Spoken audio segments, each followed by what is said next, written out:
এই কি রান্না করছো? দেখতে পাচ্ছ না, টমেটোর ভর্তা করছি। সর্বনাশ, টেস্টফুল হবে আজকে।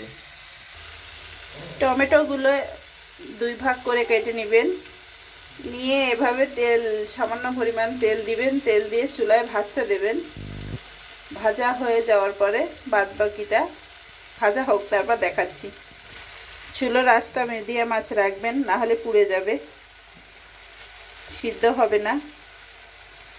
ঢাকনা দিয়ে ঢেকে দিলে তাড়াতাড়ি সিদ্ধ হয়ে যায়, তাই ঢাকনা দিয়ে ঢেকে দিচ্ছি। উঠায় দেখলাম সাথে কিছুটা ধনিয়ার পাতা দিয়ে দিব।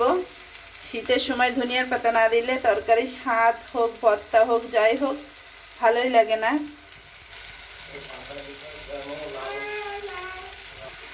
যারা টমেটো খেতে পছন্দ করেন তারাই শুধু ট্রাই করবেন।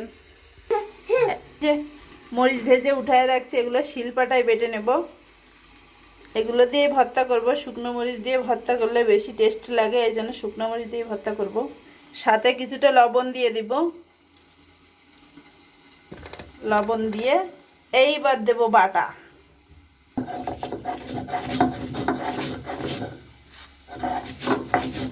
নেই, ভর্তার জন্য যথেষ্ট, এর থেকে আর ভালো প্রয়োজন নেই। এরকম হলেই ভর্তা পারফেক্ট। ঢাকনাটা উঁচু করে দেখি কি অবস্থা আমার রান্না। এই তো ভর্তাটা প্রায় শেষের দিকে। এভাবে গেলে দিচ্ছি যাতে পানিটা বের হয়ে যায়, না হলে ভর্তা করার সময় বেশি পানি ছেড়ে দিবে। অত পানির প্রয়োজন নেই। এবার সিদ্ধ হয়ে গেছে, পানিটা একটু টানায় নেব। টানানোর পরেই আমি ভর্তার রেসিপি রেডি করব। চুলোর আঁচটা একটু বাড়িয়ে দিচ্ছি যাতে তাড়াতাড়ি হয়ে যায়, যেহেতু আমার এগুলো সিদ্ধ হয়ে গেছে।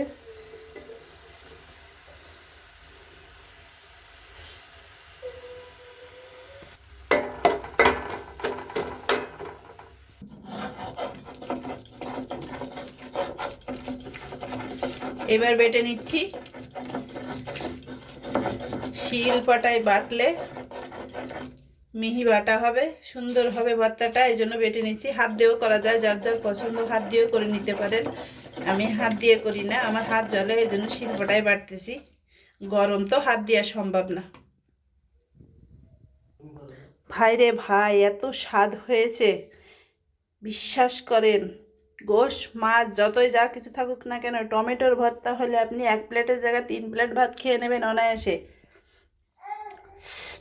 যদি ভালো লাগে ভর্তাটা আপনার ট্রাই করতে পারেন। আর আমার ভিডিওটা যদি ভালো লাগে লাইক কমেন্ট করবেন, শেয়ার করবেন। ধন্যবাদ।